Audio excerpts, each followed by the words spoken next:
Islamic banking میں job جائز ہے بالکل. تحقیق بہت ہم نے اس میں 1 سال بینکوں میں گھس کے تحقیقات کی ہیں. بالکل جائز ہے. جلدی لیجیے سوال. ہمارے مہمان ہیں بہار درج. لڑکی کی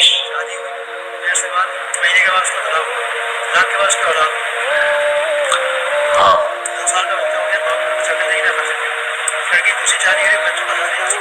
بھائی پوچھا ہے کہ خاتون کو طلاق ہوئی, طلاق کے بعد بچہ پیدا ہوا تو شوہر نے دیکھا ہی نہیں اپنا بیٹا کیونکہ وہ ماں کے گھر تھی, اور بچہ 2 سال کا بھی اب ہو گیا ہے, باپ بالکل بھی خرچہ نہیں دے رہا, یہی ہے نا, دیکھا بھی نہیں اس نے.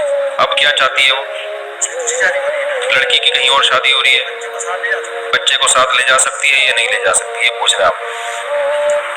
دیکھو پہلی بات یہ کہ خرچہ اس کے باپ پہ ہی لازم ہے, اس کے باپ کو بھی دینا پڑے گا خرچہ, کورٹ سے بھی لیا جا سکتا ہے, یہ عورت کا بھی حق ہے بچے کا بھی حق ہے. بعض دفعہ یہ ہوتا ہے کہ باپ خرچہ اس لیے نہیں دے رہا ہوتا کہ عورت بچے کو باپ سے ملنے ہی نہیں دے رہی ہوتی, پھر غلط ہے, پھر ظلم ہے کہ ملنے دے نہیں رہی اور خرچہ اس سے لے رہی ہو. لیکن اگر وہ ملنے دیتی ہے تو شرعاً کسٹڈی کا حق ماں کے پاس ہے, گود ماں کی ملے گی اس کو, اور خرچہ کون دے گا, باپ دے گا. یہ مسئلہ کئی بار بیان کر چکا ہوں لیکن بہت اہمیت کا حامل ہے, آج کل اس کی بڑی دھجیاں اڑائی جا رہی ہیں, یا تو ماں پہ ظلم ہوتا ہے یا باپ پہ ظلم ہوتا ہے. لگا بندہ ایک ضابطہ ہے, قانون ہے, اور کمال کی بات ہے انگریز نے آ کے اس قانون کو چینج نہیں کیا تھا عدالتوں میں. انگریز کے دور میں جو عدالتیں تھیں زیادہ اسلامی تھیں, وہ سورہ بقرہ کی آیتیں ہیں, نہ ماں کو نقصان پہنچاؤ نہ باپ کو نقصان پہنچاؤ. تو 7 سال کے بعد بچہ باپ کے حوالے کیا جائے. اچھا ایک منٹ ذرا بیٹھ, ایک جو اہم بات میں ریکارڈ کروانا چاہتا ہوں, اچھا ہوا سوال پوچھ لیا. ہمارے ہاں خواتین کیا کرتی ہیں, میجورٹی بچے کو چھین لیتی ہیں باپ سے کہ خرچہ بندوا دو کورٹ کے ذریعے, بچہ باپ کے حوالے نہ کرو, میں بچہ چھوڑ نہیں سکتی. ان کو یہ نہیں پتا ہوتا کہ وہ اس چکر میں اپنا فیوچر تباہ کر رہی ہیں.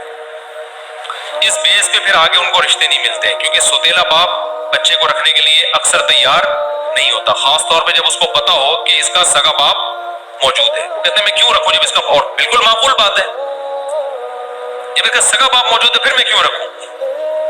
ایسے میں نے خواتین کے دیکھے ہیں معاملہ, جنہوں نے بچہ رکھا, رشتہ بہت اچھا ملا, اس نے کہا یہ یتیم ہوتا میں رکھ لیتا, لیکن جب اس کا باپ موجود ہے تو بھئی اس کے حوالے کر کے آؤ نا, کیونکہ آگے میرے بھی بچے پیدا ہوں گے, میرے ساتھ بھی پھر وہ سوتیلے اور سگوں کا مسئلہ کھڑا ہو جائے گا. تھوڑا سا فرق کروں گا, 2 مسئلے کھڑے ہوں گے, وہ محبت پتہ نہیں میں دے پاؤں نہ دے پاؤں.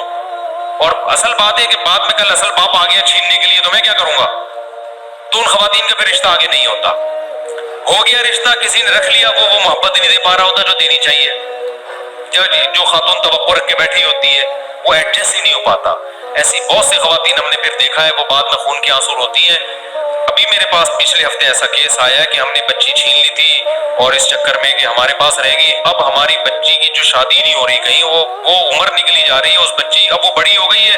اب ہم کہتے ہیں باپ کے پاس جاؤ تو باپ کہہ رہے میں نہیں رکھوں گا اب اس کو. وجہ کیا ہے کہ جب میں مانگ رہا تھا دے نہیں رہے تھے, اب جب ذمہ داریاں پڑی ہیں تو میرے حوالے کر رہے ہو, باپ کا میٹر پہ گھوم جاتا ہے.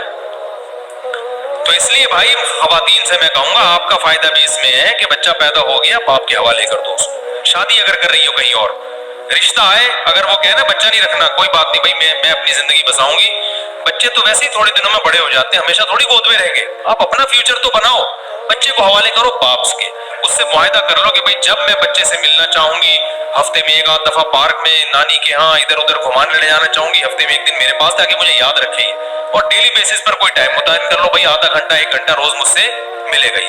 یہ تھوڑی قربانی دینی پڑے گی لیکن یہ چند سال کی قربانی ہے, اس سے آپ کا فیوچر محفوظ ہو جائے گا اور بچے کو باپ مل جائے گا. باپ اس کے لیے بہت زبردست حفاظت کرتا ہے, اس کو کاروبار میں لگائے گا, اس کے اچھی تعلیم دے گا, اس کو دیکھے گا چرسیوں میں ہیروئن شو میں تو نہیں بیٹھ رہا, کوئی غلط حرکتیں تو نہیں کر رہا, ایسے ہی بچپن تو نہیں گزار رہا. یعنی باپ تو یہی سوچے گا نا, اس کو اپنی بدماشیاں بھی پتہ ہوتی ہیں ساری,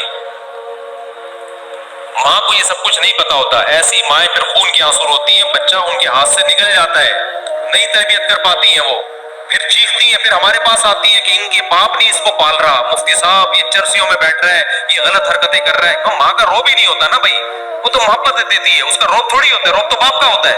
آپ خود بتاؤ یار, ہم تو ہمارے ابا 2 آنکھیں, ہماری اماں تو چمٹوں سے مارتی تھی ہمیں, پھر بھی اثر نہیں ہوتا تھا. ابا کی تو 2 آنکھیں تھی, ہم کانپنے لگتے تھے ایسے کر کے یار, ایسے کانپتے تھے. ہمارے بھی بچے ایسے مائیں مار رہی ہوتی ہیں چپیڑے, میں نہیں چپیڑ, مجھے پتا ہے میرا 1 تھپڑ وہ ماں کے 6 تھپڑوں سے زیادہ ہے, تبھی میں مارتا ہی نہیں بچوں کو, کیونکہ